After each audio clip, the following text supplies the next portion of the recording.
Oh yeah, oh yeah. Get freaky. It is a freaky Friday night here on reallibertymedia.com. Here on the channel 3, don't you know? And guess who you got? You got freaky old Grammy here in my rocket chair. And man, oh man, have we been a rocketing around in the last few days out here in Grammy land. But hey, I'll tell you more about that later. Right now, I got to say hey there, hi there, ho there to everybody, and how you doing? Ho, super freak. Yeah, I'm... That sounds kind of fun. I was doing an awful lot of chair boogieing going on, while... Because that's one of them... You can't listen to that song without doing a chair boogie. And I'm really got the rocket and a rolling going with my chair. Oh, that's okay. That's okay. Okay, over here on Twitterville, I got 2 more followers. Woohoo! I'm gaining in stalkers again. Yee. I'm gaining my stalkers again. Yee-hoo! Okay. That's the wrong kind of freak, don't you know? Which there's something else about Fridays I will tell you about here in just a skosh. But thank you, Barman and Jabberwocky, for retweeting me. I truly do appreciate it, you guys. You are just absolutely splendiferous and awesome and freaktacular. How's that? I think it's pretty freaktacular is what I think. So thank you to whomever is the new follower. I didn't really look and see who it was, but hey, thanks. Love you, darling. Hope you have fun. Kick your shoes off. The straitjackets are over in the corner, and crayons are behind the couch, under the blanket. Okay, over here in Freedom's Network, Grimmy shared me over here. Thank you ever so much, Grimmy. Grimmy's just a man. He's so awesome. And TD Sanders is also over here. Sweet. Let's see, who else is... Oh man, I hate when that happens. You have so many people that tweet. TD shared an image where, the same girl just really has very bad luck. She's always at all of these traumatic sites and she's always on the phone. What the hell? I mean, Christ, girlfriend, honey, if you don't want to be traumatized all the time, just stay home, okay? And stay off your phone. Because when you get on your phone, that's when shit starts happening. Obviously, because we've got photographic evidence of it. It wasn't photoshopped, honest and for true. Let's see. Oh, okay. Now, let me go see who all's loitering over here in the corner pocket. Looks like it's rather quiet, actually. Which is okay, although I am kind of sort of bummer-dooted because, damn it, I did the whole at BEF thing, and someone apparently beat me to the duck. They beat me to the duck. I hate when that happens. Okay, and over on Fakey Book, I saw Gary L is over here, as well as the lovely Miri B. And thank you, Gary L, for sharing that. I truly do appreciate it. And look, Tom W is here as well. Hey there, Tom. How you doing, sweetie? And Moosey! Moosey! Still need to figure out how we're going to do that moose and squirrel. That would be so fun. It truly would. Okay, and now where you need to be if you wish to give me static. Uh-huh. Over here in the RLM is where it's at, don't you know? And right up top is the most splendiferous spot in the whole wide world, Barman. Yeah, Talos is pretty funny over in the corner pocket. Actually, a little bit on the kinkified side. Was, talking about cybernetic pages sticking together or something like that. I'm not real sure. I kind of went la la la la la la la. Of course, there was an awful lot of those moments over in the RLM earlier today as well, because y'all get a little bit strange, don't you know? Which is kind of sort of why I like you. In any case, Barman right up top. Booyah! Best bot in the world, closely followed by Grimner, who is, after all, the RLM god, don't you know? Don't ask him to kaboom anybody because, well, he's more of the laid-back kind of god. He'll get snarky with your ass, and probably, if you try to run away, he'll kick you back into play. But other than that, he's not one of them smiting kinds, or smoting. whichever you prefer. I also see the lovely Moose Girl is here, and she will be on later on this evening with Grimner for the Freakers Ball. So, wee-haw on this wacky Freaker Friday. That's the beginning of Memorial Weekend, which means I get 3 days off. Legally, technically, off. Yeah, because it's supposed to be, yeah, I'm off all the time anyway, but I don't have to go to work, and I still get paid. Ha ha! Booyah! Bonus round. I needed a drink of water. Okay, let's see. After the lovely Moose Girl is the lovely Kate. You hear me, Moosey? That's awesome! Or maybe not. We'll find out later. The lovely Kate is here from the great state of Texas. How you doing, Kate? I also see Asmo is here. Asmo's in that place where I'm not going to complain. I also see Beetle. Hey, Beetle. How you doing, sweetie? I see you're getting ready for another jaunt, another adventure in your life. It's going to be a grand adventure. It's all good, sweetie. It'll be good. Let's see. Who else is here? The lovely Beth Z is here, who shared a wonderful article with me that I did on Wednesday, and I still get giggles over that. And I tell people about it, and everybody else giggles as well. So it's like, booyah, that was a bonus round, Beth. You done good. I also see Chalcedony is here. Wee! Oh, how awesome, Moosey! That is sweet. That's kind of a swing kind of moment, don't you know? Let's see.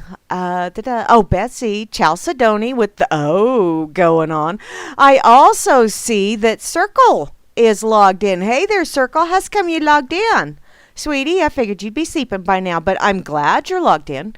I'm truly, truly tickled. I also see a double dip and a Chloe going on. Booyah! Double dip. She's double the pleasure, double the fun. Hey, Chloe. Oh, hey, Beetle. I see you're listening in. Big hugs, sweetie. Enjoy your new adventure. It's all good. It's all good. That's just another step on the path of life.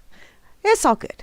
I also see Frumpy is here. Hi, Frumpy. How you doing, sweetie? I plan on being Frumpy at least half of this weekend. At least half. Well, not you, Frumpy, but dressing Frumpy, or maybe just acting Frumpy. I don't know. How do you act, Frumpy? I'm here.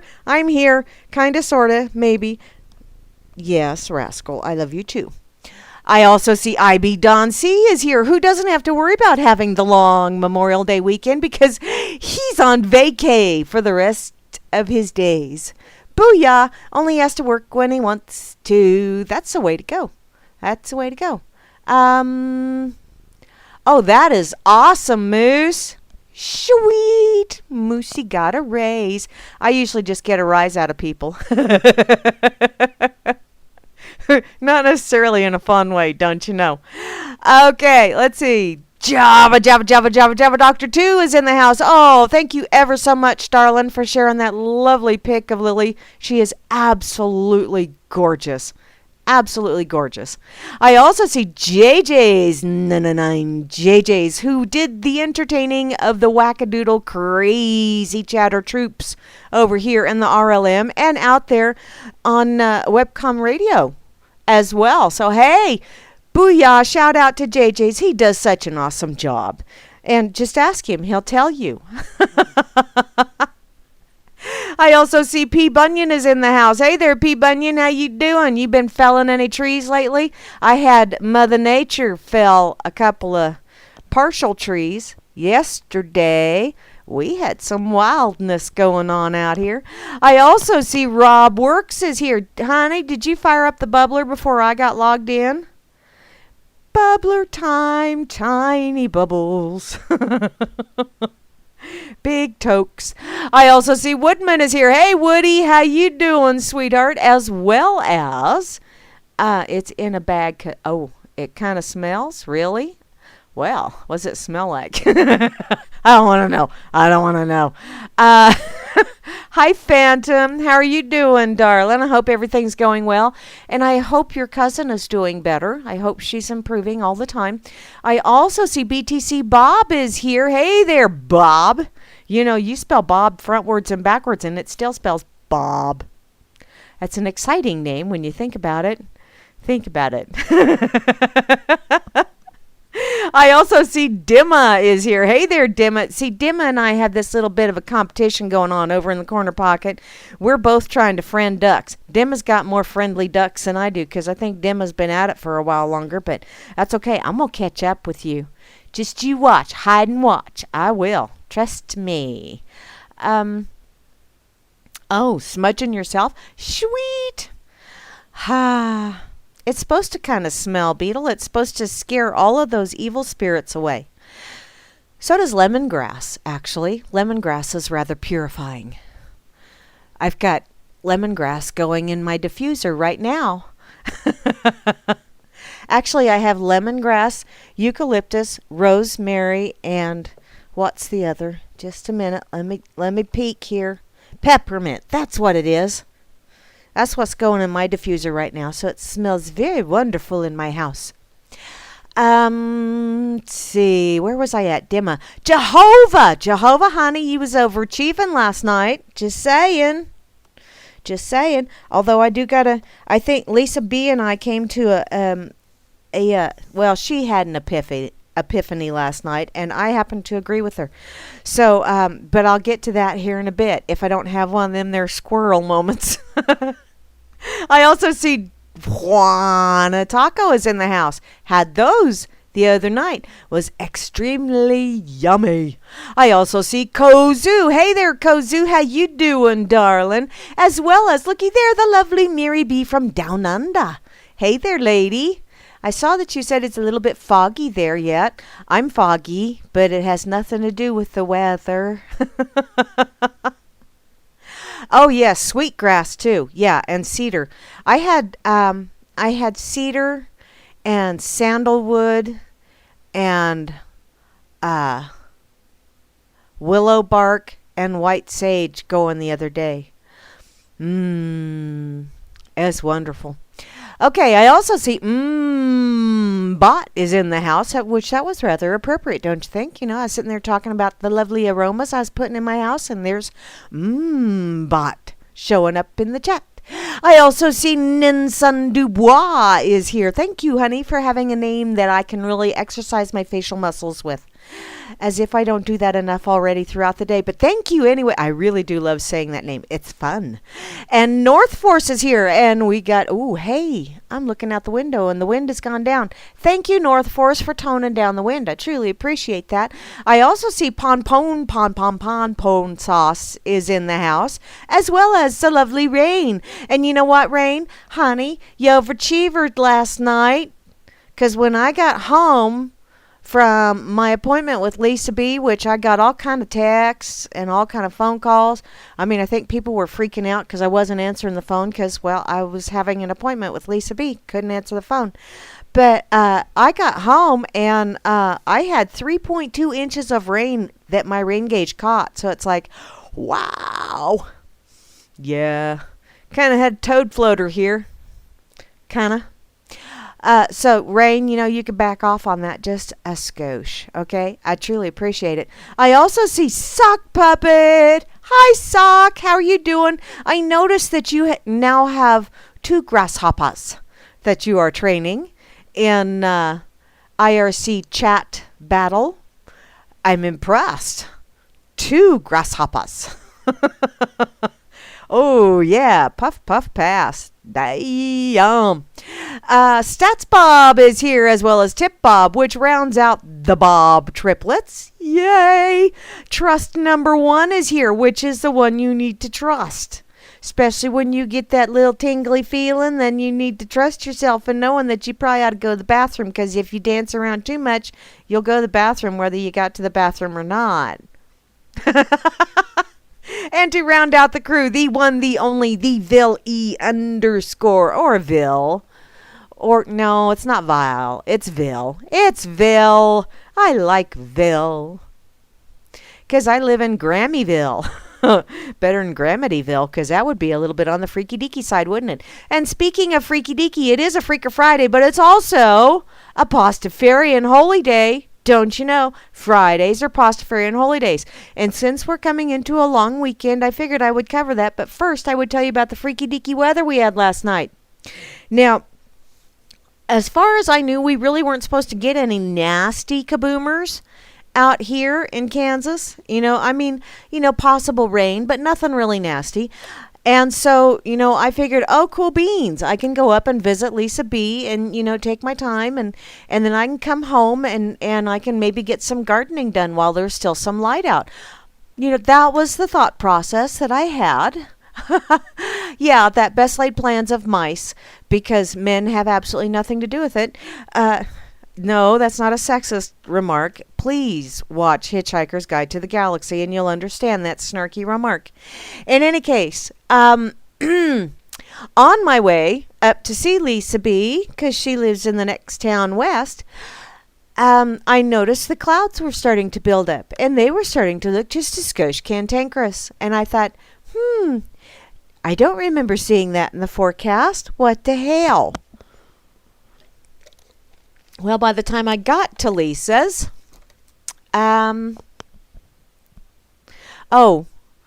trust number one is now trust no one now. Thank you, Grim. Okay, so don't trust no one.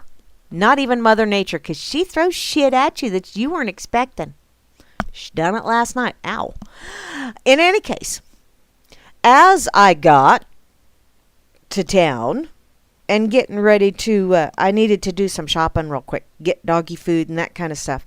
So I was turning to go do my grocery shopping, and I saw, wow, there's some sky sparklies going on in that. So I figured, okay, I'll do my shopping quick, and then I'll just head on over to Lisa B's, and then if she gets done with me faster, then way cool beans, right? Right.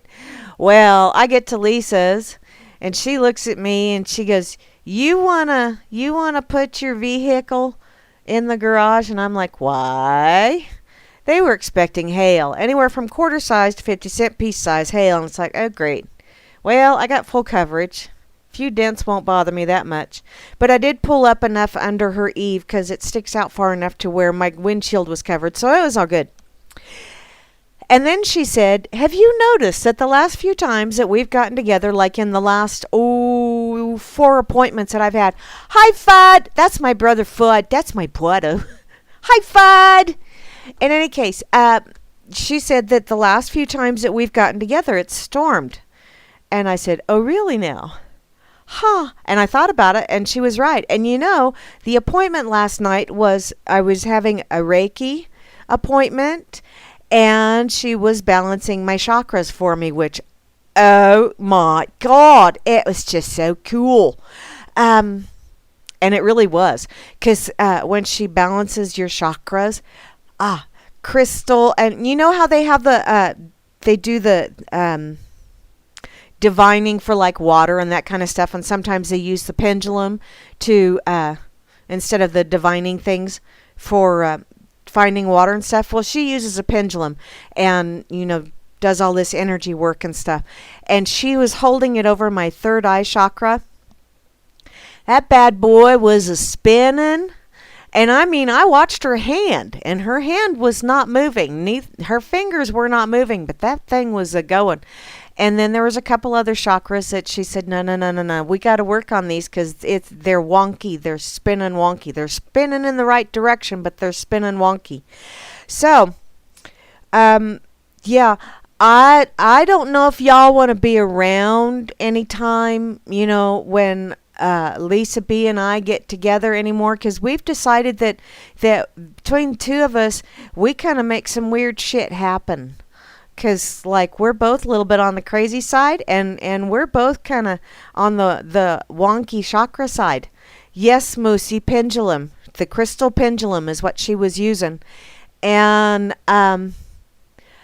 every time, well, because, this is a very cathartic thing. I don't know if any of you have ever had this done or not, but, when you actually release, like, pent-up emotions or pent-up energy or what have you, yeah,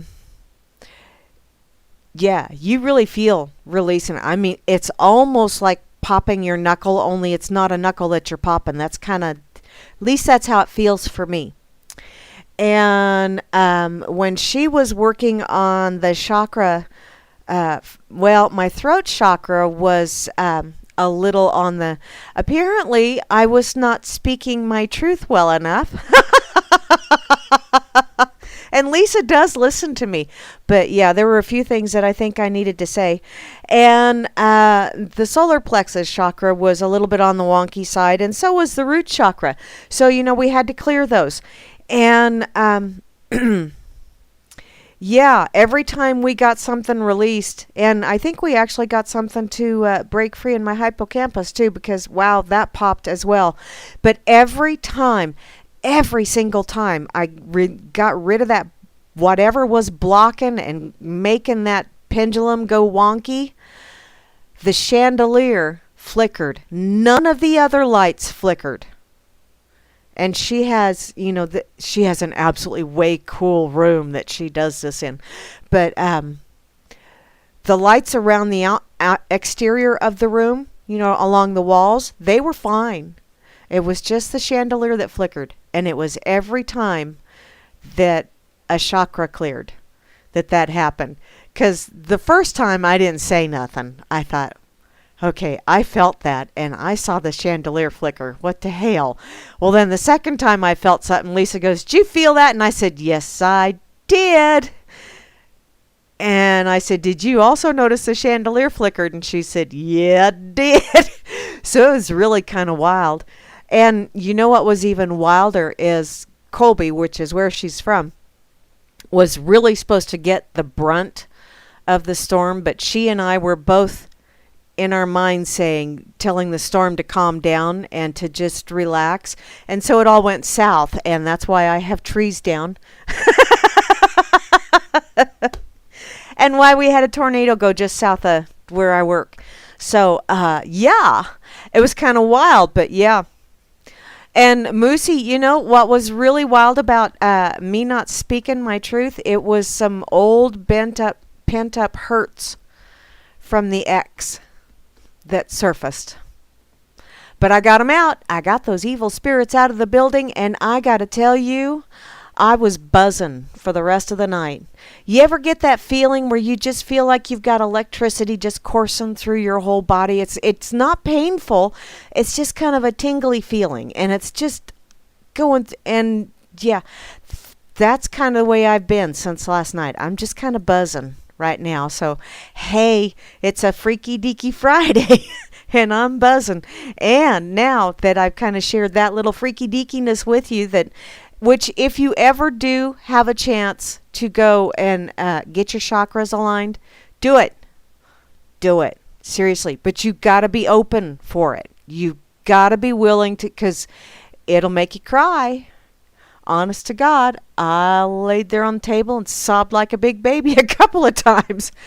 But that's how you release. You got to release that shit. Get it out of your building, and your body will be able to heal itself better if you get all that icky stuff out, because that's what's holding back all of the communication going on in your body. So yeah, if you ever get a chance to do that, do it. And Moosey, if you ever come out here and visit, I will set up an appointment for you with Lisa B. She really is absolutely amazing.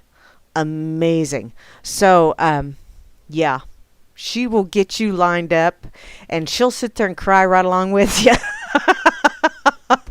Cause she feels it, cause she growled at me a little bit, cause when the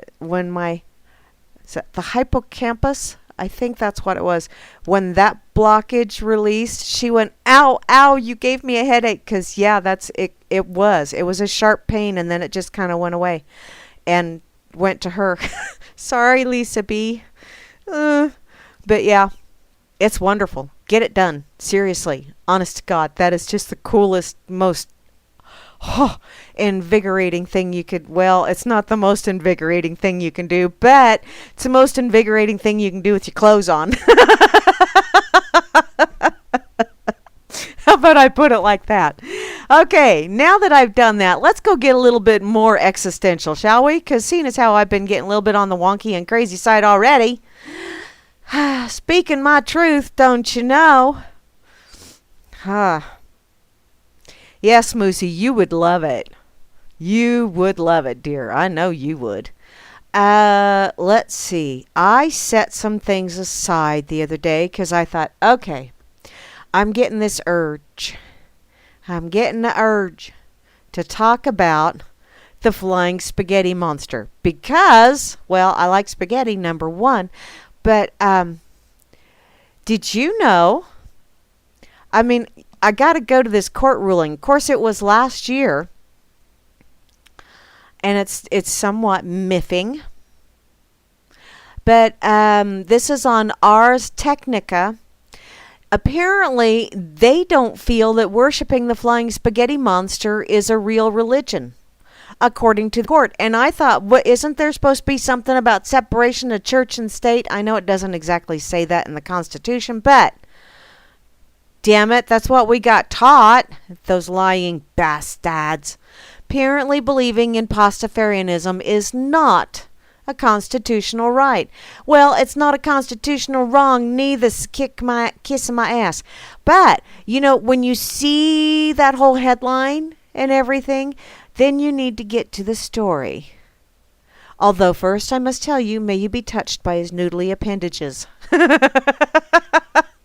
And we had a noodle come down out of the sky. That's right, Moosey. I'm getting an urge. Yeah, those we had a noodly appendage come out of the sky last night. Hopefully we won't have any more of those for a while, because that one was, nobody got hurt, but wow, tore up a lot of property.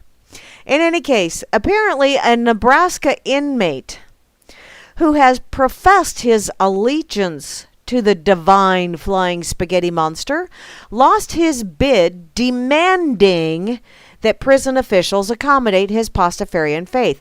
Now, I'm sorry, but I mean, I have issues with the whole prison system anyway, because I think there's an awful lot of people that are in there that did not commit an actual crime. But if you are being punished for an actual crime, then you're supposed to be being punished. Right? I mean, this is like a big people timeout. So, a federal judge dismissed the suit a year ago that was brought by Stephen Kavanaugh, who is serving 4 to 8 year term on assault and weapons charges at the Nebraska State Penitentiary. This U.S. judge, John Gerard, ruled that FSMism isn't a religion like the ones protected under the Constitution, which, excuse me, if it is a religion, then it is protected under the Constitution, even though it is farcical. Seriously? Have you checked out Scientology? That's got all kind of constitutional protections, and talk about farcical. And at least this one had okay, now that's not really a selling point either, because I was going to say this one was made up by a professor at KU, but that really isn't a selling point when you look at all the wackadoodliness going on in the ivory towers of educraption. But still, you know, a professor at KU as opposed to a guy that wrote a lot of science fiction books that had a egomaniacal kind of way of, hey, I'm going to create a religion based on my views. I think Pastafarianism sounds way more fun.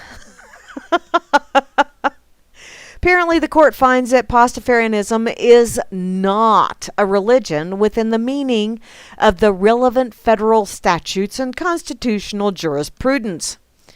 It is rather a parody, which, you know, one could almost say that they all are. You know, different people, different strokes for different folks is what I say. There are days when I come home and I'm a starving Marvin, and if I've got some leftover spaghetti, you bet your sweet ass I am thanking the flying spaghetti monster for having sustenance for me.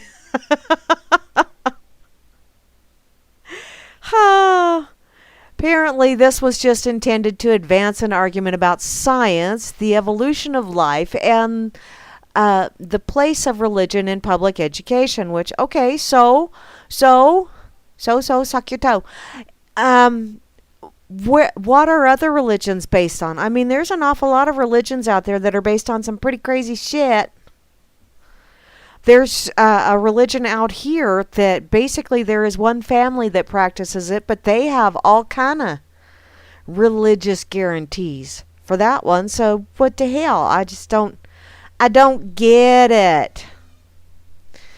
So apparently in his lawsuit, the inmate sought $5 million and claimed that his several tattoos proclaiming his faith, and demanded that prison officials afford his faith the ability to order and wear religious clothing and pendants, which the religious clothing is it's a spaghetti strainer for your head, or if you really want to be very, very devout, every Friday you have to wear a pirate costume. Apparently they wouldn't let him order beer either, or strippers. Go figure. That's just so rude. Sometimes the court system can just be so unjust. Don't you know? Oh, well. Oh, it's today. Happy birthday, Stevie Nicks. Wow, I didn't realize she was that much older than me. Wow, how cool. Okay, what's? I'm catching up here. Okie doke. Let's see. Oh, she is 69. Wow. That's an appropriate number, don't you think? Okay. I'm going to go ahead and put this Pastafarian over here on the free effing network as well, because, yeah, I wasn't able to share the other day because I was having computer glitchy issues. And so today I'm gonna, and there is a pirate in here. Where is he at? I know he's here. I seen him at one time. There he is. Okay. Okay, now, if you think I'm done, just wait. There's more. Because I found a blog of the Flying Spaghetti Monster. And it's like, wow! Did you know that the Australia officially recognizes the Church of FSM? That is just too cool. And if you wish to be a Pastafarian minister, there is a link at the top to get the official ordination certificate for $25. But wait, there's more. Apparently, the government of Australia, after years of court proceedings, has decided that Pastafarians will be allowed to wear religious headgear in photos. Booyah! So, congrats to the Church of the Flying Spaghetti Monster. Australia continues to blow this postwriter away. So, let's see. I want to see the full post here. It has little blurbies about, oh, well, okay. There's really not a whole heck of a lot extra. But I'm going to go ahead and share this too, because there's all kind of links to this one. And then I am going to get to the Pastafarian Bible, because I think if we're going to be discussing this, we really need to understand it. Don't you know? So, this is from SpaghettiMonster.com. The Pastafarian Beliefs. Are you ready for this? I hope you are. It's Freak Friday, and it's Talk Like a Pirate Day. Arr! So, the Supreme Being is powerful and omnipotent. He is invisible, and nobody really knows how he came to be. He's depicted as a heap of spaghetti appendages with 2 meatballs and a pair of eyes attached to the noodly body through a pair of stalks. I know, Mary B., it surprised me too, but it was like, that is just too cool. He is the flying spaghetti monster, and according to Pastafarian gospel of the flying spaghetti monster, that is how the world began. The spaghetti monster thought about making things, and on the first day he separated the waters from the heavens. However, the flying spaghetti monster soon became tired of flying and treading the waters, so on the second day he created land. He made patches of land that divide the waters, and from it sprung beer volcanoes. Now, is this not just too cool or what? I'm not really that much of a beer imbiber, but I do know some that are. So, he spent the next 3 days creating the heaven. You know, the stripper factory in heaven, the earth, the midget called man, and the rest of the universe. For it was so large that he got so tired and declared that Friday is a holiday. Pastafarianism, also known as the Church of the Flying Spaghetti Monster, is a well-known parody religion that satirizes the teaching of intelligent design in public schools across Kansas. With its growing number of following, however, one might argue that the Pastafarianism Church of the Flying Spaghetti Monster has become a true and legitimate religion, which why not? In 2005, Bobby Henderson, a physics graduate from Oregon State University, sent an open letter. Oh, so that's who it was. I thought it was a professor at... See, I'm getting corrected and I'm learning something new already. How cool is this?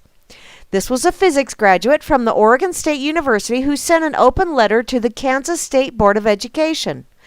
The letter primarily sought to protest the teaching of intelligent design in biology classes by announcing that his belief of the Pastafarianism spaghetti monster as the creator of the universe was equally justifiable, hence worthy of being taught in classrooms just as much, which I would agree with that.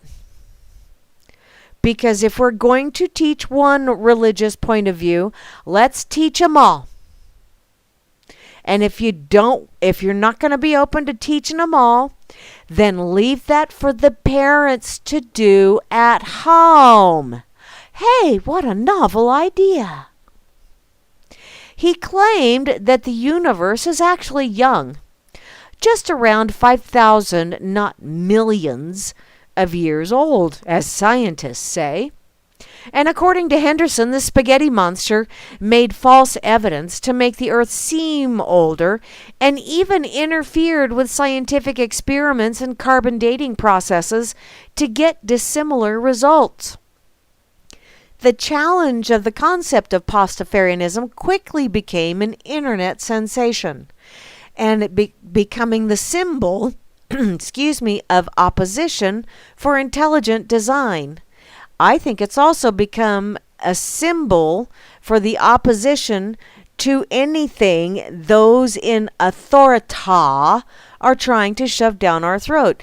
Because why do you wish to take something that's being forcibly shoved down your throat, whether you like it or not, when you can slurp noodly goodness of your own accord? That's my thought process on it. Apparently, this prompted Hudson to develop the idea and write the holy book for the Pastafarian Church of the Flying Spaghetti Monster. Pastafarianism concept was supported by evidences, illustrations, and edited stock images found in the Pastafarianism book called The Gospel of the Flying Spaghetti Monster. And there is a link. I believe that's, or maybe not. Yes, it is. There's a link to that. The gospel represents the doctrine abided by followers of Pastafarianism Church of the Flying Spaghetti Monster. It gives an account of the Pastafarian creation myth, as well as teaches the way how followers to ascend to heaven through the 8 I'd really rather you didn't, which are not commandments, they're I really rather you didn't, which are pretty much a parody of the Ten Commandments and the whole sacred scrupulousness of other religions. According to Pastafarianism Church of the Flying Spaghetti Monster, there were originally 10 slabs of stone that were given by the Spaghetti Monster to Pirate Mossy. Each contains an advice regarding Pastafarianism Church of the Flying Spaghetti Monster and conduct. But 2 of them were lost while descending Mount Salsa. I hate when that happens. These commandments advised against spending large sums of money on temples and shrines, churches, and other dedicated place of worship to the Spaghetti Monster, claiming being able to talk to his noodly goodness, thinking of oneself as holy, special, and superior to a non-believer, as well as judging other people regardless of gender or the way they look. The Church of the Flying Spaghetti Monster also believes that the modern man came from pirates instead of primates. It's just losing a couple letters, don't you know? Vanna White apparently was tired that day. The Gospel of the Flying Spaghetti Monster discusses how his noodly goodness, the omnipotent Flying Spaghetti Monster, himself made, or rather cooked, life from different elements. According to Pastafarianism Gospel of the Flying Spaghetti Monster, the original pirates were calm, peace-loving beings, and next to penguins were the first living Pastafarians in history. And penguins, because they're just cool. Have you ever watched them walk? They're cool. And, well, the climate they live in is cool. However, their divine image was ruined by missionaries and disciples of other religions. The Pastafarianism Church of the Flying Spaghetti Monster believes that the diminishing number of pirates is unequivocally causing the global warming phenomenon. If you don't have enough people out there going arg and walking the plank, things are going to heat up. It's just the way it works. Also, this is also causing earthquakes, storms, hurricanes, and other natural disasters that plague the earth today. So be a pirate, save the world, basically. The Church of the Flying Spaghetti Monster observes very few rituals and religious ceremonies, as the religion itself is founded to reject strict and formal dogmata. Noodles and pasta are also central to every ritual in Pastafarianism. In accordance to the Pastafarian Gospel of the Flying Spaghetti Monster, their beliefs of creation, in which the Flying Spaghetti Monster has declared every Friday, Saturday, and Sunday as days of rest. Believers of Pastafarianism celebrate Friday, particularly Friday the 13th, as a holy day. Yummy, yummy, yummy, yummy, pass the sauce and the Parmesan cheese. There also have the Pastafarian Fundamentals ritual, which is Talk Like a Pirate Day, which is the equivalent of Christmas in the Pastafarian calendar. They also have the Parrot Festival. Obviously, Jimmy Buffett is very, very deeply involved in that one. Pastover and Ramadan, and the fruit smuggling ritual every full moon. Followers of the Church of the Flying Spaghetti Monster can celebrate the holidays in any manner they wish, though the truest of the Spaghetti Monster believers celebrate them in full pirate regalia. Yes, eye patches as well. The Pastafarian holidays are meant to be used for maximum relaxation, where followers of the Pastafarian Spaghetti Monster can eat and drink as much as they want. During Pastafarian's Holy Noodle Ceremony, every Church of the Flying Spaghetti Monster follower is expected to do the noodle dance, a once complex type of dance that now resembles the modern ribbon dance. Believers of Pastafarianism are required to bless the spaghetti monster's holy spirits whenever they consume beer, rum, etc. Arg! This sacred Pastafarianism ritual is done by raising the glass and touching it to the glass of fellow followers before acknowledging his noodly goodness, the spaghetti monster, with an "Arr." Prayers are concluded with a RAmen, like the Japanese noodle combined with Amen, basically. Pastafarians also do genuflection to repel the evil influence of science. Prayers and hymns in Pastafarianism are full of parodies and pasta puns. I double dog dare Porky the Pig to say that last sentence. Pastafarianism believers also believe in the life after. Not the afterlife. They believe in the life after. Those who have spread their goodness as commanded by the spaghetti monster are entitled to enjoy the beer volcanoes and stripper factories with the spaghetti monster himself in the great pasta bowl for all eternity. So see, you will be slurping noodly goodness for the rest of eternity. How cool beans is that? And the beer is free. And I'm wondering, that stripper factory, is that both male and female? Because I'm really not too crazy about watching the gals. But, yeah, if they've got some Chippendales going on, I could be there. Also, while those who are ignorant of Spaghetti Monster and the truth of Pastafarianism will be sent to the depths of the underground freezer of doom, where there are only whipping, stale beer, and 6 strippers. Wow, that sucks. However, doomed individuals can escape punishment by repenting heartily and accepting Pastafarian and the one true spaghetti monster. Pass the Parmesan. The Church of the Flying Spaghetti Monster also believes in the end of the world, the ultimate punishment for non-believers of Pastafarianism, where the great flying spaghetti monster will descend to earth and destroy everything with his noodly appendages. Vegetarians will be crushed and punished with fiery bits of meat, while the faithful followers of the Church of the Flying Spaghetti Monster delighted him with piracy and smuggling, and oxygenated blood will be wrapped and protected by the spaghetti monster's noodly appendages.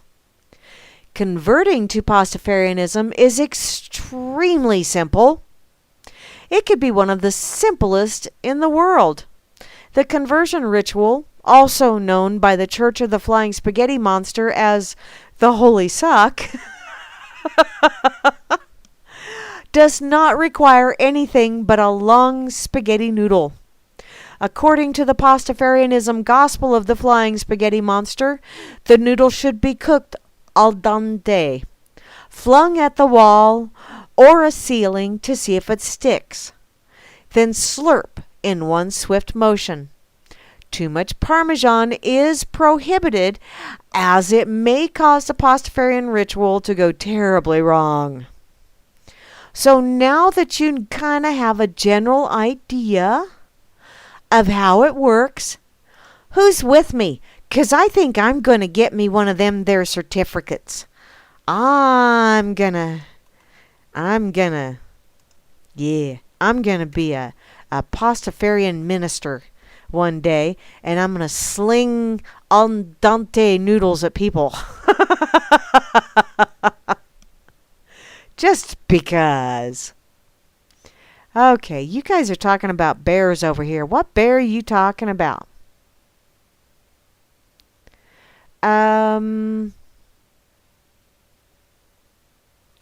Oh, hey, that would be cool too, Fudd. Finding scientific evidence for the fraud of evolution. Yeah. Well, and I don't know that, I don't know oh shit, now I'm brain farting here. Squirrel, the hell's his name? Darwin. I don't know that he really believed in evolution as the way it has been put forth and taught and shoved down our throat. I don't think he did. But maybe that's just my personal opinion. I don't know.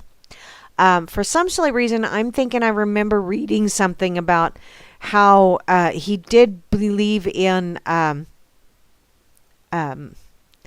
I know, I will be a priestess of pasta, or a pasta priestess. Say that 3 times fast. That.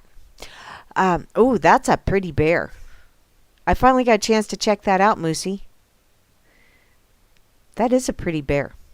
Hello, bear. Is that Yogi Bear? I don't think so. No picnic basket anywhere around. Okay.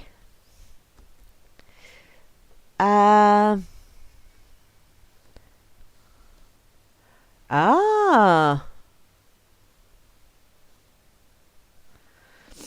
owie, Frumpy. You had an accident? That's not cool. Okay, I need to put this link over here. Because, yeah, we got to do the Pastafarian thing since it's Friday. And it's fun. It's just plain silliness. Because, well, you got to have silliness on Friday.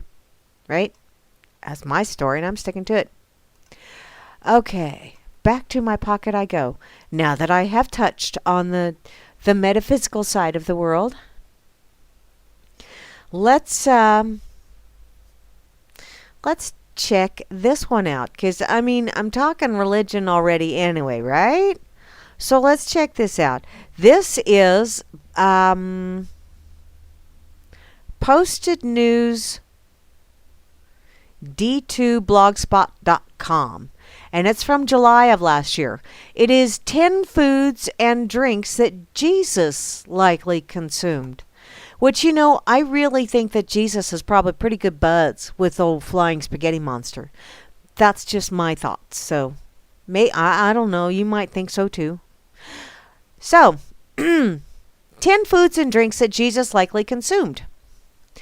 Over the last several years, with the increasing interest in eating and living healthier, the question about what Jesus might have consumed has become a popular topic of speculation.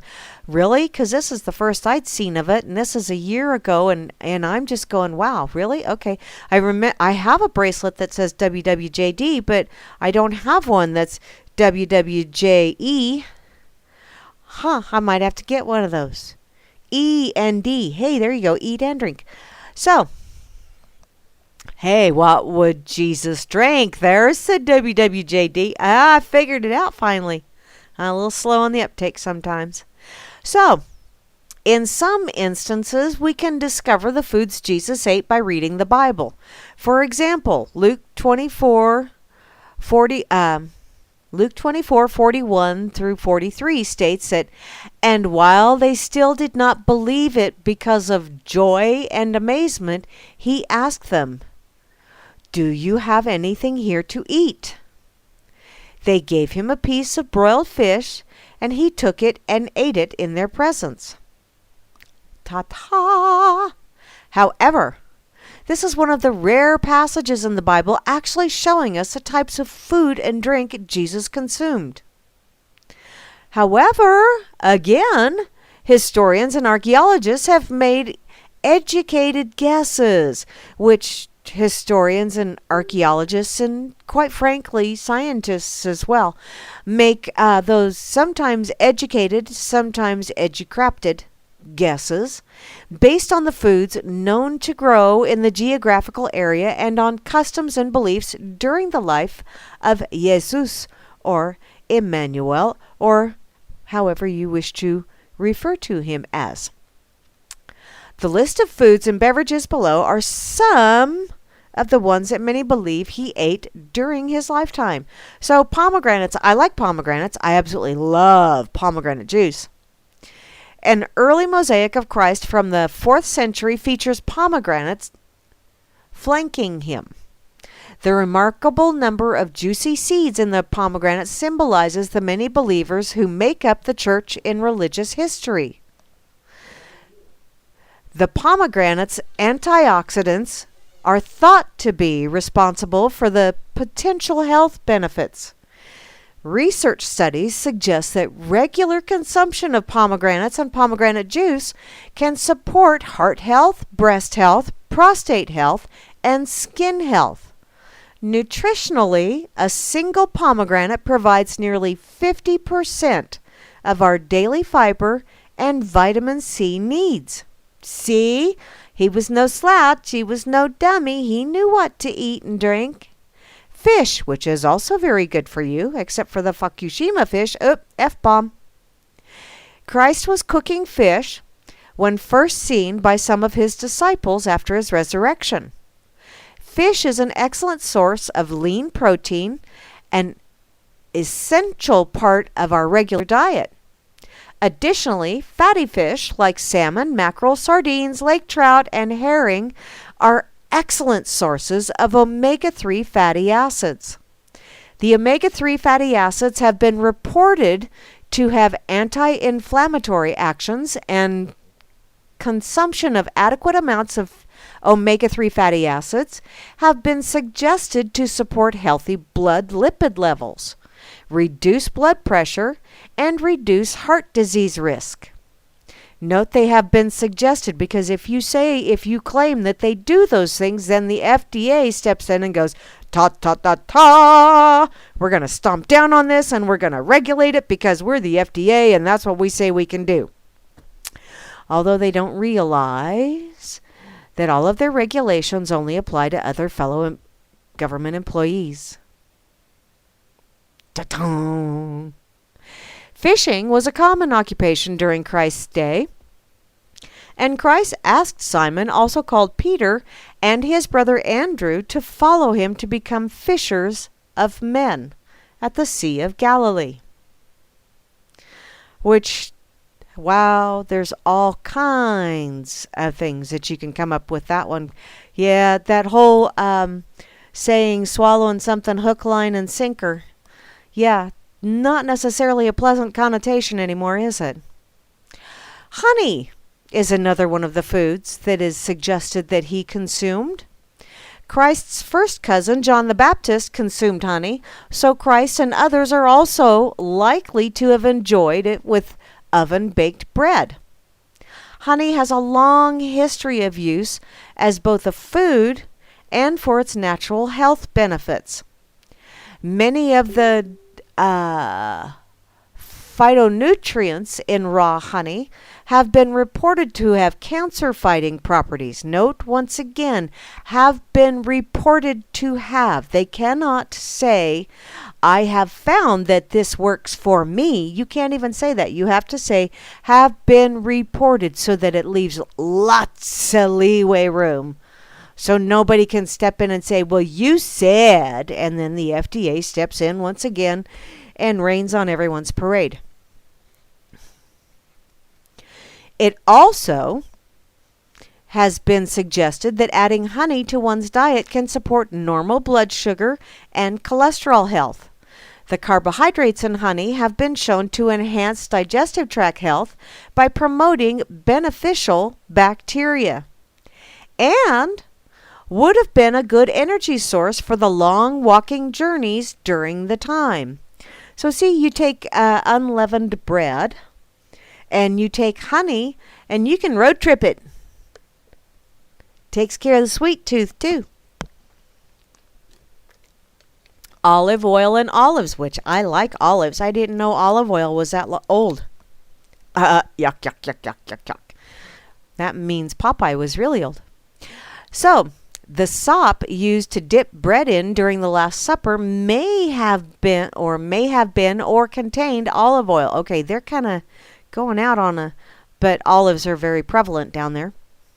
Olive oil and olives have long been a staple of the Mediterranean diet, a dietary pattern thought to be much healthier than typical Western diets. Yeah, it is. Olive oil is rich in anti-inflammatory and antioxidant compounds as well as dietary fat. However, the dietary fat in olive oil is mostly monounsaturated fat, which has been reported to support normal heart health by reducing total and bad cholesterol levels. Additionally, the antioxidant and anti-inflammatory properties of olive oil have been reported to support normal blood sugar health, ease joint discomfort, and decrease breast cancer risk. Olive oil also nourishes skin and gives it a healthy glow. Just be really careful when purchasing your olive oil, because a lot of times, not all virgin olive oil are created equal. Putting that out there as well. Buyer beware. Do your research. Grapes, as Jesus called them himself, the true vine, apparently many vineyards are still in the Jerusalem area and surrounding hillsides. Grapes are a rich source of many phytonutrients, including resveratrol and saponins. I'll bet you I totally butchered that. Resveratrol is very good for your vision, by the way. Blueberries are also very high in that, but that's very good for your eye health. Research reports that have suggested that red grapes and grape juice can support normal heart health by decreasing bad cholesterol and triglycerides and preventing the oxidization of bad cholesterol and, but wait, there's more, supporting an overall improved antioxidant status. New research also shows that grape extracts also support healthy skin. Cool beans and grapes. Vinegar is also in there. Sponge soaked in wine vinegar was offered to Jesus twice while on the cross. Jesus refused the first offering, containing a mixture of pain-killing narcotic herb and vinegar. He accepted the second offering, which was likely the common drink of the soldiers called posca. It would have contained vinegar, water, and eggs. Vinegar, including wine vinegar and apple cider vinegar, have been reported to slow the breakdown of carbohydrates in the digestive system, helping to support normal blood sugar health. Vinegar has also, been shown to increase the absorption of calcium from vegetables, making vinegar a good ingredient for your salad dressings. Figs, which I love figs. Jesus attempted to eat figs from a fruitless fig tree on the road to Jerusalem, so we can assume he enjoyed figs. Now, remember, assuming that whole little thing going on about that one. Figs have long been grown and eaten in the Mediterranean areas, and figs are an excellent source of potassium and dietary fiber. Potassium is important for the support of normal blood pressure, and dietary fiber has numerous health benefits, including weight management, digestive tract health, and reduced risk of breast cancer. Figs are also a good source of antioxidant, phytonutrients, and okay, I'm not even going to try and butcher those next two words. It's like, way. Carotenoids, whatever the hell that is. Lamb. Whew. And it's I think it's rather odd. He consumed lamb, and he is now called the Lamb of God. Wow. That's kind of a, that's not a pleasant thought in my mind, but, Lamb is an important part of the Passover meal. It's an excellent source of dietary protein and essential nutrient for human health. Additionally, lamb provides high amounts of vitamins B3 and B12, as well as high amounts of selenium, zinc, phosphorus, and iron. Zinc has been reported to be important for healthy immune function and blood sugar health, while vitamin B12 plays an essential role in the normal metabolism of carbohydrates, fats, and proteins. So while lamb is high in saturated fat, it contains less than most other meat products. So, cool. I did not know that. And then lastly, bread, because, well, everybody eats bread, except for Beth Z. And I still can't figure that out, Beth. How can you do without grains and sugar? I would be dying here. I really would. I really need. Okay, I'm checking over here in the chat, and I see that Fudd said that Darwin proposed the survival of the fittest, which, yes, I believe that. Grimmy, no, I would not be that bear's picnic basket. I would be like a Grammy taco. Probably in a sleeping bag, and he'd go, oh, look, finger food. But moving along just finish this up here. Jesus called himself the bread of life, which is another one of those, wow, kind of sort of messes with the head when you think about it like that. The whole cannibalism theme here going on kind of creeps me out just a bit. Bread was passed out at the feeding of the 5,000 men plus families and 4,000 and consumed at the Last Supper. Many whole grain breads are a rich source of vitamins and minerals as well as dietary fiber. Soluble, blah, blah, blah. Yeah, I can't spit that one out to save my ass. Soluble. Forget it. Dietary fiber has been reported to help with weight management, digestive tract health, blood sugar health, purging of bad hormones from the body, and heart health. Eating a diet low in fat and high in grains, fruits, and vegetables that contain dietary fiber may reduce your risk of cancers, including breast cancer. Once again, that one. Additionally, soluble fiber. See, now I can say it when it's not capitalized.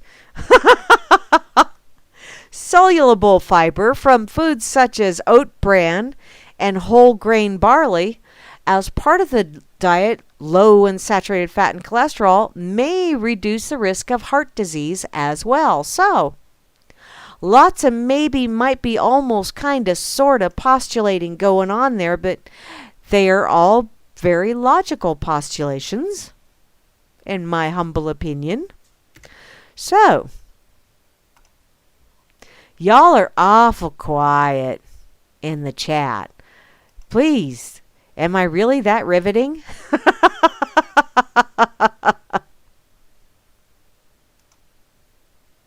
Oh, thank you, Tom W. Yeah, I'm glad you enjoyed that. Yeah, it is amazing. You need to check into the whole chakra alignment thing. It really is amazing, and I am still kind of sort of buzzing from it. Just saying. Okay, I'm going to go ahead and shut down Twitter because it's got like bazillions. And I'm going to put this over here on this effing site as well. So, what y'all doing this weekend? Okay, now I got to do, I'm going to do this one, and I'm going to do that one because, just because. Okay. And I'll look in my pocket too. Because I did throw something else in my pocket really quick during the day. I don't remember who shared this the other day. Was that while I was on Wednesday? Let me just check it out real fast. I think it was. I mean, if we're going to do freaky and farcical and off-the-wall stuff, let's do freaky and farcical and off-the-wall stuff, okay? So, let me check real quick here. Soluble. Thank you, Grimmy, after I finally got it spit out. I don't know what yeah. I had an issue. It's okay. If nothing else, I'll just make up a new pronunciation for it. I'm real good at doing that too. So this is from Heat Street. Did you know that Black Lives Matters wins a Peace Prize? I didn't until I saw this the other day, and apparently there are two people typing off to the side as we speak. Hello, Tom. Yes? Yes, it is always good, sweetie. Yes, it is. Let me check my mixer here. Okay. Just checking my sound levels. So, apparently the Sydney Peace Foundation is giving its prestigious 2017 International Peace Prize to Black Lives Matters, despite the less than peaceful tactics of some of the group's followers. Some? That's like, wow, the understatement of the millennium, isn't it? The Sydney Peace Prize affiliation with the University of Sydney seeks to honor those who fight for the poor and oppressed, push back against racial discrimination, broker peace, save the planet, or promote non-violence and demand aggressors put down their weapons, which right then and there, that little bit right there, pretty much nullified any eligibility of the Black Lives Matters group. Because they do not promote nonviolence, and they a lot of times are the aggressors, and they just demand that everyone else put down their weapons so that they have free reign. No. That should have nullified their nomination right then and there. Black Lives Matters is deliberately decentralized and leaderful, bottom-up traits that led the Sydney Peace Prize to praise it for being inclusive. No, it is not. It is not inclusive. How can you have inclusivity when it's only one pigmentation shade that matters? That is not very inclusive in my books. All lives matters. Now that is inclusive. Black Lives Matters? No. Nope. The same decentralized structure has made it difficult for the movement to counter allegations that it endorses the non-peaceful rhetoric and tactics that some of its supporters have employed. Some? Yeah. After 5 police officers were shot and killed at a Black Lives Matters rally in Dallas last summer, Lieutenant Governor Dan Patrick said he does blame former Black Lives Matters protests. Yeah, I would say, yeah, probably. Or at least those paid provocateurs that are suggesting that they were part of the movement. Well, you know, we just had to make a point. Had to make an example. Yeah. Real peaceful there. Uh-huh.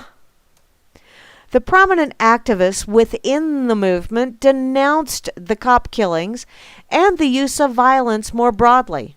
But in the past year, several protests held under the Black Lives Matter brand have become violent. I'm going to say probably 90% of them. Several is a very low estimation, but it's a very PC way of putting it out there to kind of put forth their little, see, they're so deserving. It was only several that went to the dark side, you know, the black side, if you will. Black Lives Matters was chosen for the 2017 award for building a powerful movement for racial equality. If it was for racial equality, it would be All Lives Matter.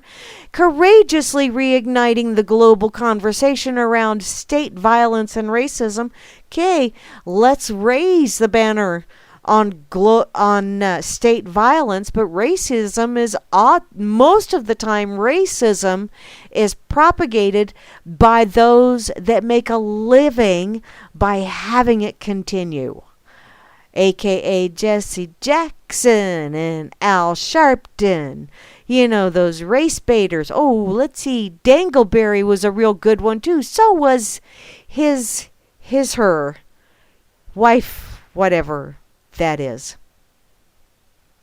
Past awards have gone to far left public figures, including Noam Chomsky, which I've listened to some of his lectures, and I actually do kind of sort of agree with some of the stuff he's putting out there.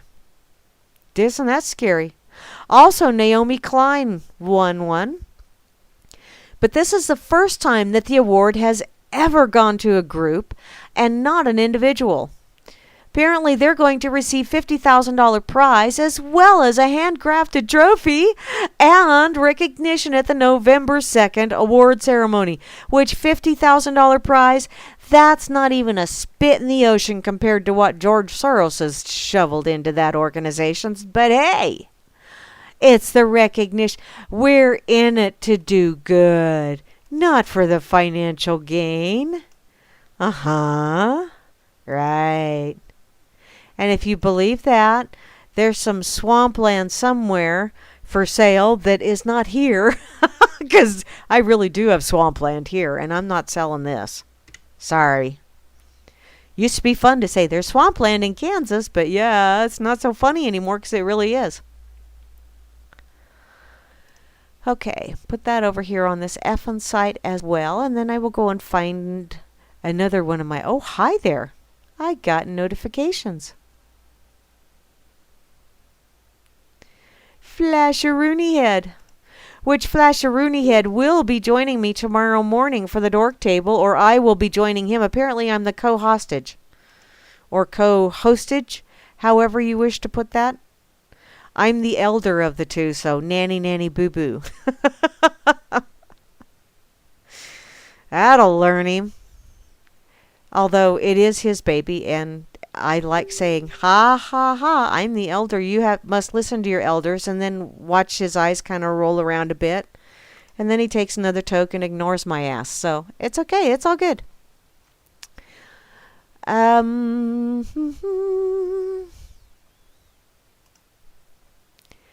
Okay. Check and see. I was thinking I put one more thing in here that... Oh, yeah. Here we go. I actually put a couple more in here. I just had to scroll up. Now, you know, the whole Black Lives Matters thing, and supposedly this award is supposed to go to people that are peaceful and accepting and inclusive. And speaking of peaceful and accepting and inclusive... And it is opposite day for some people. Just putting that out there. This is from mrctv.org.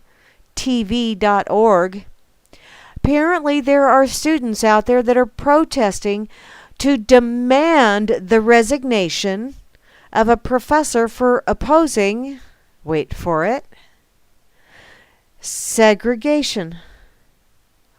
Apparently, there's a professor that wants things to be inclusive, and they want him to resign.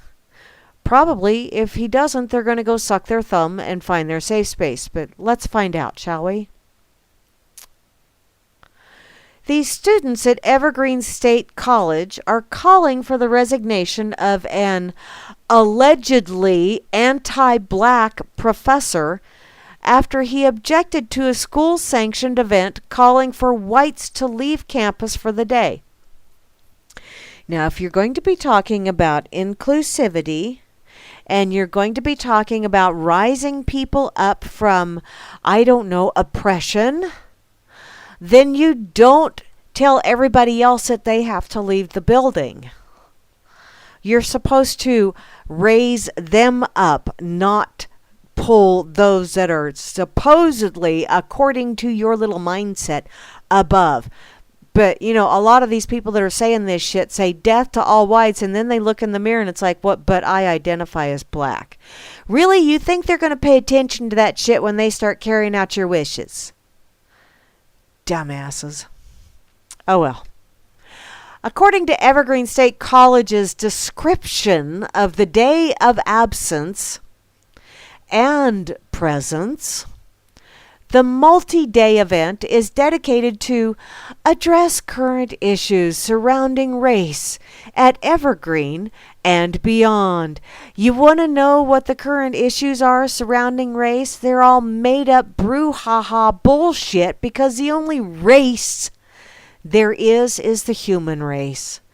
And you guys are just playing along and joining the rat race that they're trying to get you to see all the divisiveness with.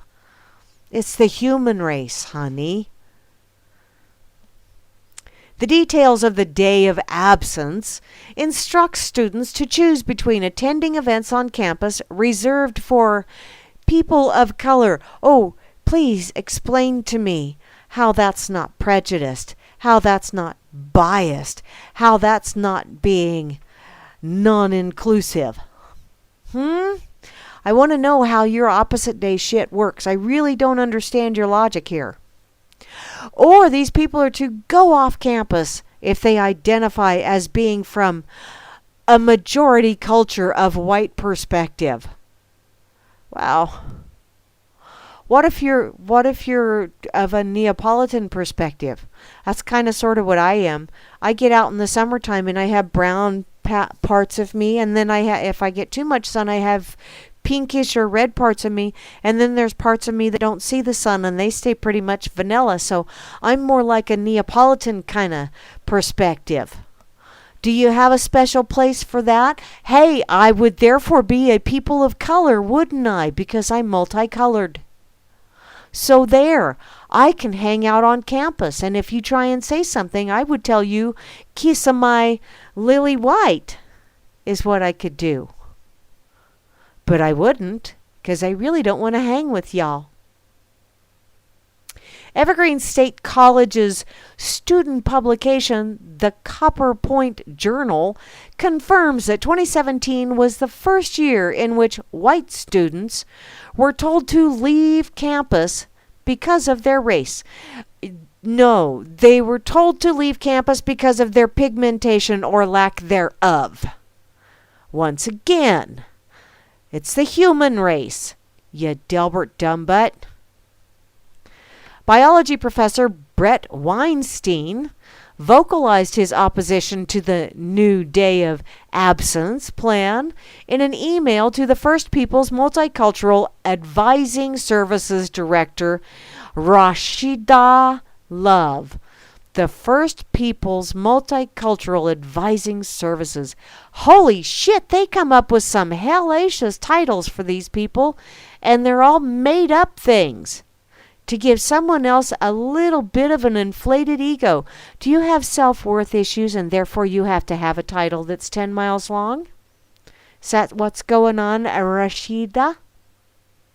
Weinstein said in his email, a formal protest of this year's structure, and that he would encourage others to put phenotype aside and reject this new formulation, as one's right to speak or to be must never be based on skin color. Dun dun dun dun. Imagine that! Someone that says it should never be based on skin color. And these inclusive people are being ever exclusive in their inclusivity. It's like backward logic day. Although I'm really having a hard time seeing any real logic in the whole thing. According to the college board, Evergreen State College is 66% white.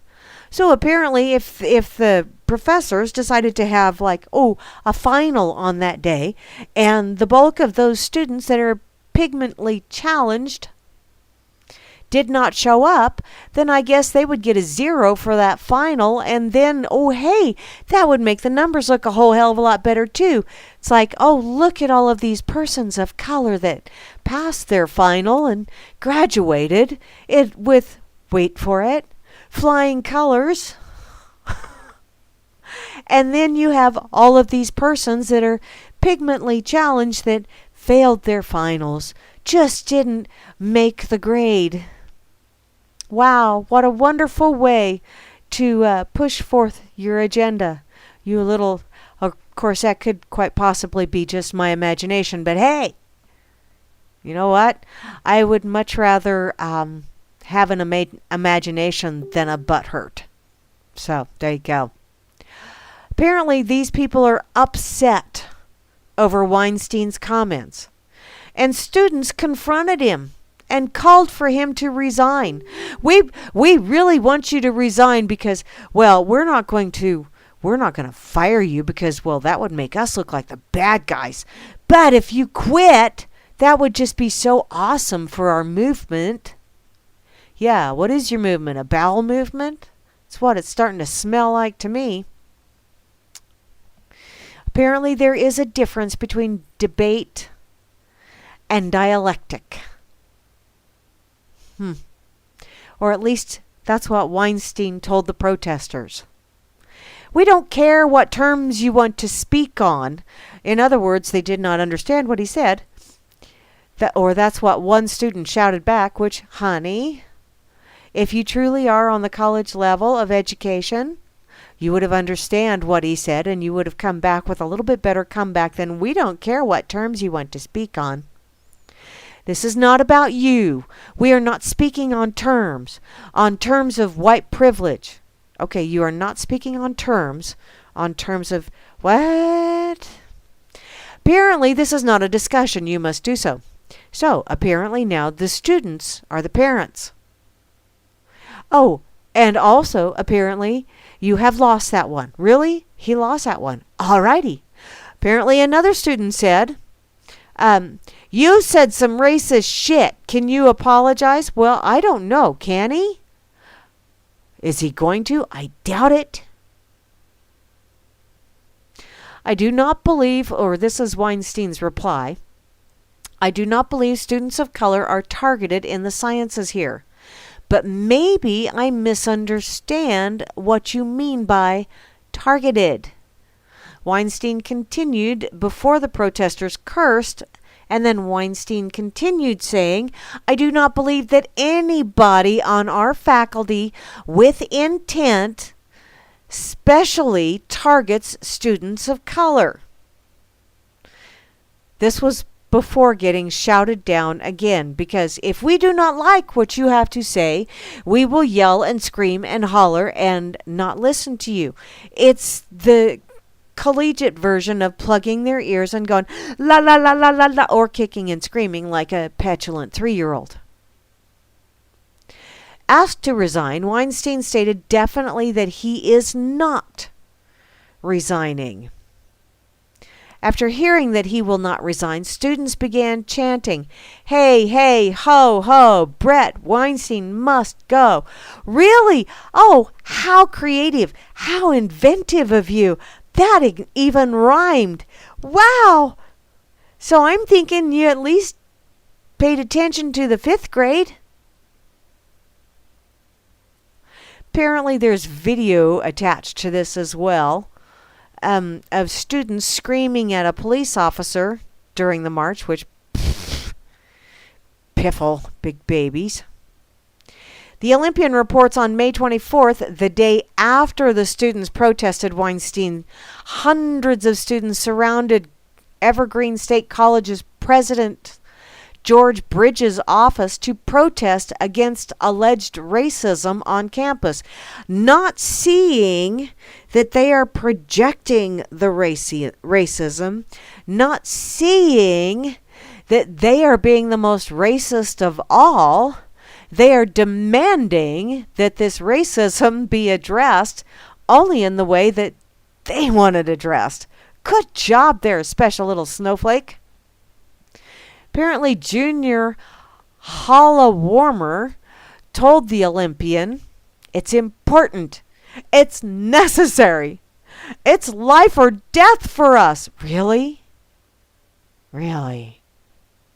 And freshman Shayna Clayton said that this institution is really messed up and racist, adding that we shouldn't have to deal with that. Well, you know what, sweetheart? A really easy way, if you don't like the way someone's doing business, a really, really easy way of no longer supporting them is, instead of demanding that they do things the way you wish to do them, stop supporting them financially and stop going there. Hey, there's a novel idea. Then they'll just plain go out of business for lack of funds. Instead of being big babies and saying, you're going to do it my way or I'm going to sit here and cry and raise a big stink. Sorry, squeaky wheels, you're going to get replaced because people are tired of oil on the squeaky wheel because there's entirely too many of you out there needing lubed. So we're going to just ignore your asses now. Apparently, a group of protesters claiming to speak on behalf of the students said that they were protesting dismissal of the rights of students and femmes of color. Femmes of color? So now you're being sexist as well. They're also pissed about physical violence by police and false sentencing of students protesting. This is according to the protesters, that black, trans, disabled students are constantly questioned by police. Are they really constantly questioned by police? Or maybe, just maybe, these individuals are going out of their way. Because this is one thing that really pisses me off as well. These people that go out of their way, that do the whole we're queer, we're here shit. You know, I don't give a shit who you take to bed. So long as you're consenting adults, I don't care. But once you get out there on the streets, in the general public, where everyone else has to learn to get along, to play along, in order to have a civil society, which civil has changed its definition quite a bit apparently. But when you have, like say you have a heterosexual couple that's out there and they're getting a little gropey with each other in public and someone walks up and says, get a room. The couple would odds are, would laugh and say, yeah, probably should, but, we're caught up in the moment. Oopsie. But if you did that to a same-sex couple, oh my lord, you're homophobic, you're this, you're that, you just don't understand. How dare you? And you would probably wind up getting thrown in jail for disturbing the peace, even though they're the ranter, raver, screamer, hollerer, one with the massive butt hurt. Some cases, quite literally. Apparently what started out as an anti-black comments on social media has turned into the dismissal of the rights of students and femmes of color, physical violence by police, and false sentencing of students protesting. Maybe these students were out there they called themselves avant-garde. I called them wearing a postage stamp in public and then showing all kind of stuff that I just really, even if I perfected my mental etch-a-sketch, I don't think I could erase that from my memory. That, to me, is more than disturbing. It is disturbing the peace because it's disturbing what little bit of peace of mind I have left. Apparently, these poor little black trans disabled students, which I want to know what their disability is too, because I watched a video earlier today of a gentleman who in his early 20s lost part of his arm and his legs from just below the knee down, and is now working in a hospice. Went to college, finished college, now works in a hospice care, and also does tours, talks for TED, which I know TED has its issues as well, but let me tell you, if anybody's got a right to say that they're disabled, it's someone that's missing the lower part of their legs and part of one of their arms. That's more disabled than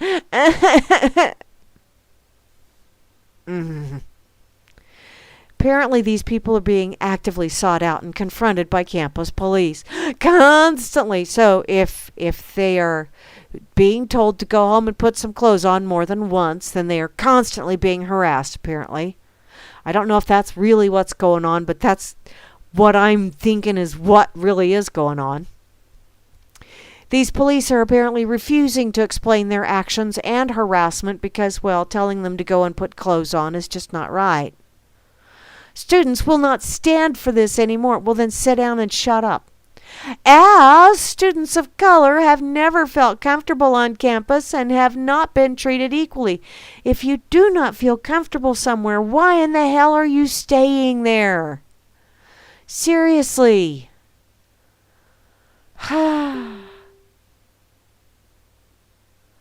Apparently, Weinstein tweeted the police told him that he was not safe on campus during the protests. So these supposedly peaceful people that are demanding inclusivity, or at least their flavor of it, are now making it to where someone who has a modicum of common sense, making it a not so safe environment for the one individual that tells them, no, special snowflake, you've got that wrong.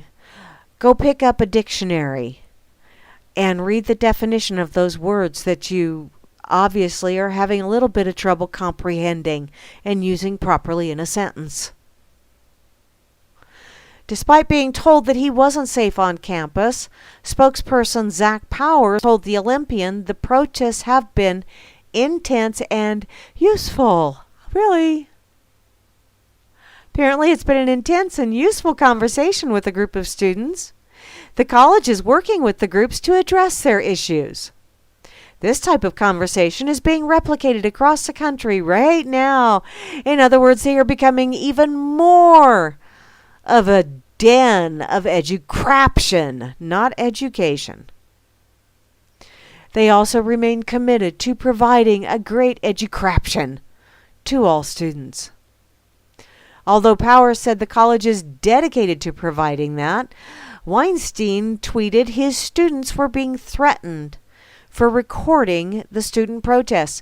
So, if you're so proud of what you're out there supposedly doing for the betterment of all, if you really want to be able to sway people to your way of thinking, how better than to get free publicity by people out there recording it and posting it to YouTube? It's free publicity.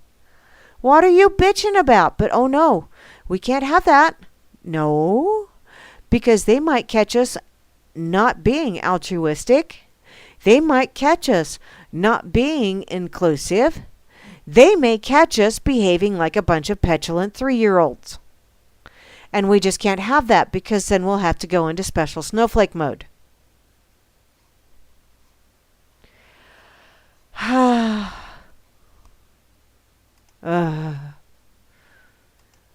I really, really, really, honestly and truly think parents carry a really, really big share or big part of the burden of blame in this situation.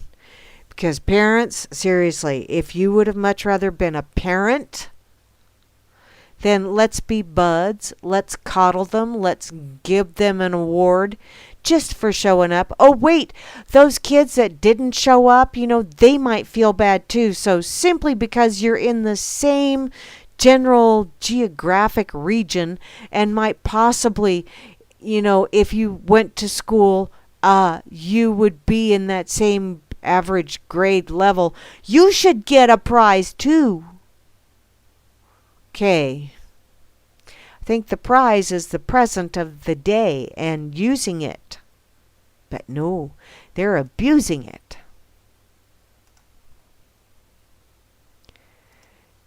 No, no, no, no, no, no, no, no, no. That's why I stay away from big cities anymore. I just can't. All you people just make me nuts. And I'm nuts already. I'll admit to that. But I'm a fun kind of nuts. Kind of like Almond Joy. But y'all make me crazy. Wow.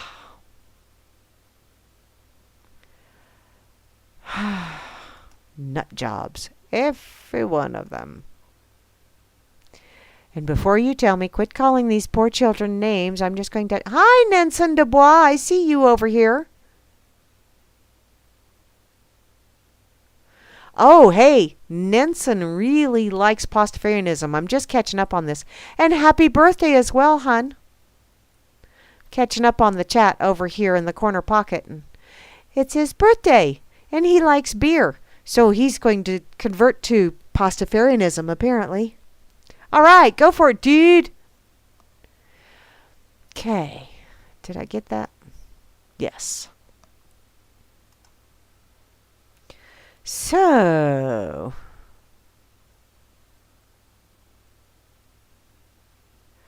the black trans disabled students, all both of them, probably all both of them in the nation, Grimmy. Probably. They're really, well, no, I don't know. I'd say there's probably a handful. Oh, wow. Mental image on that one. Didn't really need to go there. Let's see. I think I keep hearing dings. Who's dinging? Is that me dinging? I'm a dingaling. Shocker. Oh, hey, Scotty has an awesome profile page. How cool is that? Okay. I'm going to go check out the pig because, got to know what happened this date in history. And you never know what those funny guys are, which also reminds me, this is Memorial Day weekend. And regardless of what you think of wars, which I think they're all bankers' wars, but there's an awful lot of people that fought and died because they truly believed the bullshit. Or they truly thought that they were helping. And so, yeah, you need to remember those people. I think we do. Hey, I just noticed. Did you know that May is Snowflake Month in the pig? I did not. How quinky dinky. I just covered a snowflake article and then I see that. So, although Memorial Day is also for those that have passed before us, as in family members, close friends, all that other fun stuff. So please, don't just be out there partying, imbibing, all that other fun stuff. Remember those before us. Those that probably taught us an awful lot of life lessons that we really wouldn't be who we are if it wasn't for them. So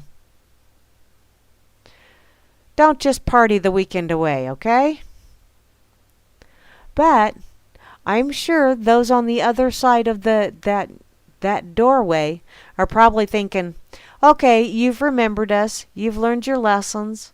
Thank you ever so much. Thanks for keeping us alive in your mind.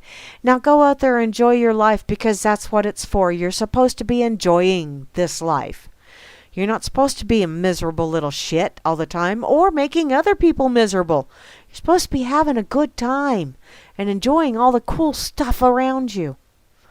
So apparently, over here on the pig, the word of the day is once again, Hambo, you and I, we got to have a little conversation. Because word of the day is a word, not two words. That's a phrase of the day, hun. Please don't make me go all special snowflake on you.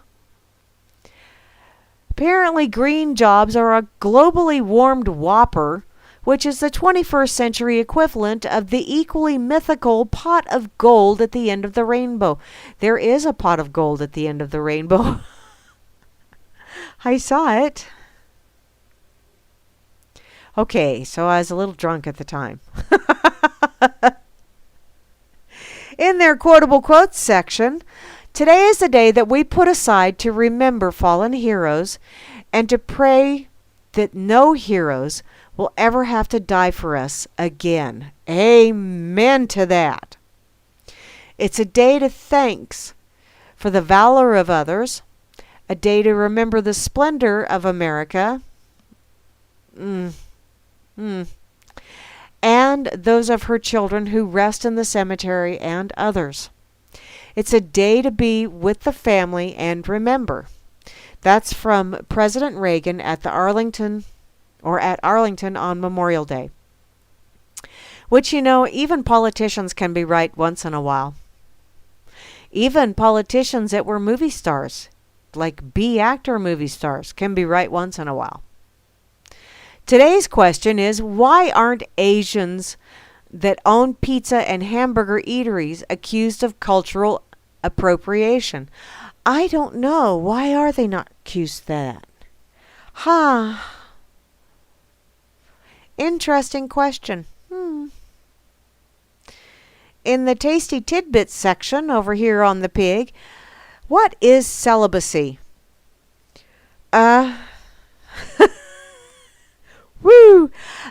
Celibacy can be a choice in life or condition imposed by circumstances.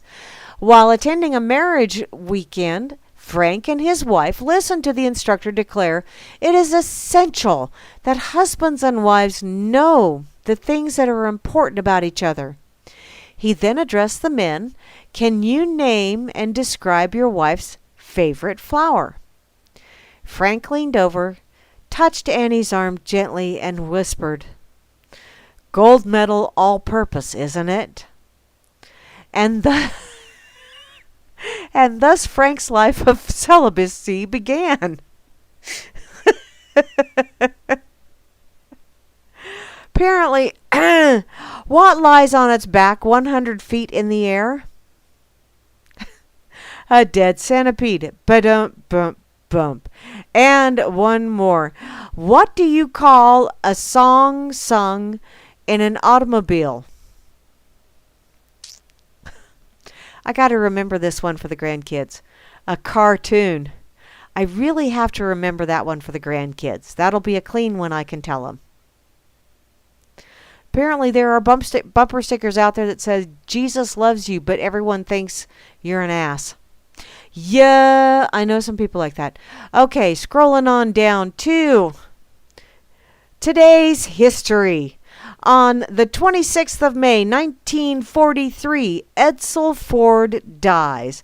Subsequently, his name tarnished by the most reviled ride in automotive history, which, I've seen some Edsels, and I really haven't done any research on them. But why were they so reviled? Why did they bomb? I didn't think they were that hideous looking. I've seen a lot worse looking vehicles on the roads nowadays. This date in history, the 26th of May, 1984. The city of brotherly love slacker keeps freebie aloft for 1,672 seconds. That is 27.86 minutes. Wow. That's impressive. I don't care who you are. That's impressive. And finally, this date in history, May the 26th. 1993. The Cleveland Indians' Carlos 99 Martinez hits a unique homer that one hops over the outfield fence when Jose Canseco tries to catch it with his head. That left a mark, I'm sure. Would have left a mark on me.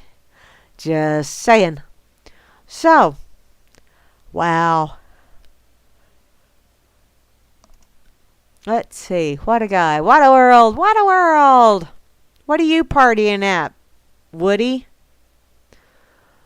Took blower to all the needles and pine cones. Hey, I got a shitload of pine cones in my yard. You want to come clean them up?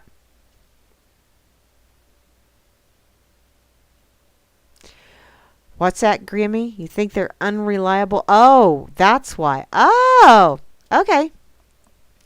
I was just curious because I really didn't think they were that hideous, but okay. Woody, if you want to come clean up pine cones in my yard, I'll cook supper.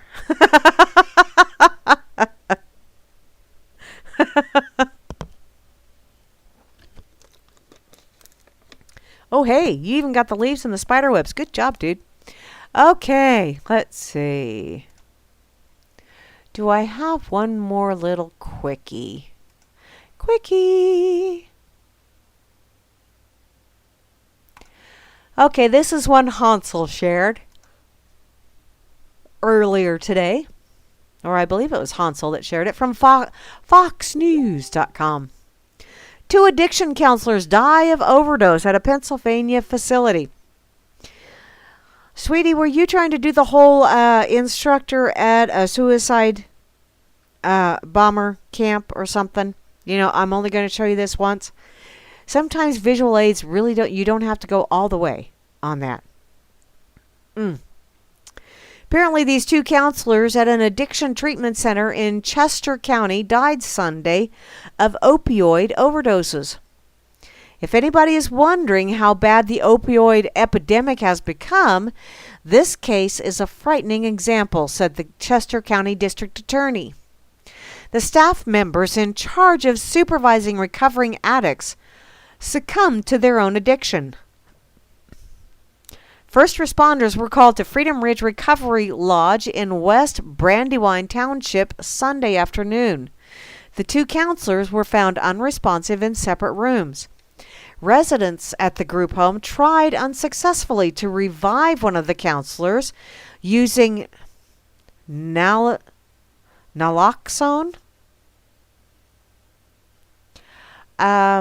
which reverses the effects of an overdose, but both counselors were pronounced dead at the scene. That is kind of sad. Oh,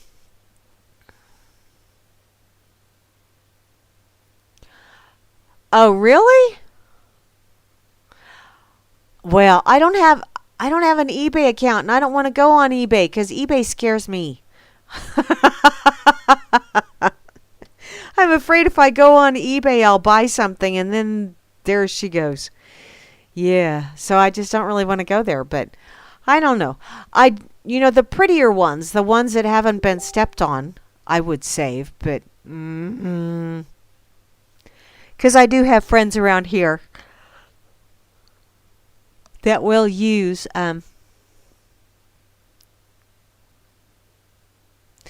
take one look on they're selling the ugly small ones. Well, I know some very crafty people around here that I would much rather just give them to, as opposed to trying to ship them. Oh, well, yes. Hi, Tom. Oh.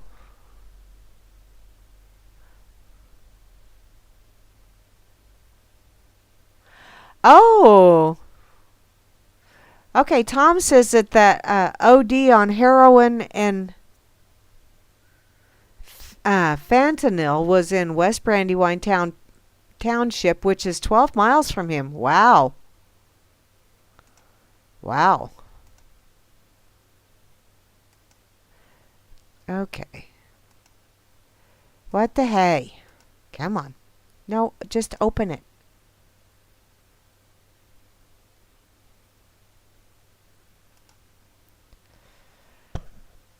Okay. Wow. Apparently, we had some damage to airplanes. It's what my sissy poo or someone else shared that, yeah, we had damage to airplanes out here from the tornado and winds as well. So, wow. Okay. Oh, wow. Look at the time. Hey, guess what, y'all? You've been listening to Grammy's Rocket Chair here on RealLibertyMedia.com, Channel 3. Also on the RLMradio.xyz site, the RLM TuneIn radio station, the RLM Internet radio station, and the RLM Spreaker channel. And later to be on the RLM SoundCloud, as well as the RLM YouTube channel. So, thanks, everybody, for listening in on this Freaker Friday, Talk Like a Pirate Day, and also first day of the Memorial Weekend. Once again, please remember those that have gone before you, because, hey, they might actually be watching out for you. So if you have one of those hold my beer, watch this moments, and you actually live through it and only have a couple of scrapes and bruises, you can pretty much consider yourself blessed and guardian angeled by someone that went before you, okay? Be sure to remember them. Also, be sure to stick around, because later on this evening will be Grimner and Moosey with the Freakers Ball, and that is always a good time had by all. Also, tomorrow morning for moi, 11 o'clock, is yours truly with Flash a Rooney Dork doing the dork table. So come along, have some fun. Or if you're out partying and picnicking and all that other fun stuff, hey, have fun with that too. But Flasher and I are going to be here being dorky. Tomorrow afternoon, I believe Kira will still be on with the bridge. And then tomorrow evening, possibly Bo Diddy with some bodacious tunage, unless he's out partying and Memorial Day weekending. You never know, because, well, it is a long weekend. Then Sunday at noon Eastern Time or 11 o'clock my time in the morning, Grammy will be on with some tunage, some blues to lead you into Hal Anthony, where he's going to take yo ass behind the woodshed, open up a can of whoop ass on you. And then Sunday evening, I think maybe, will be Gary L. and Gigi's Boo with The Road Less Travel. Now, all of these are subject to change because it is a long holiday weekend. Nothing going on Monday except for, hey, it's not a holiday weekend for Spawn. And he's on Monday afternoons for me, Monday evenings for him here on the RLM, playing some cool tunes with an Irish flavor. And we've always got JJ's popping in and playing. And I'm hoping he'll pop in and play tomorrow afternoon as well. So, y'all have an absolutely splendiferous rest of your Freaker Friday evening. And I'll catch you in the funny papers, I'm thinking, somewhere along the road. But until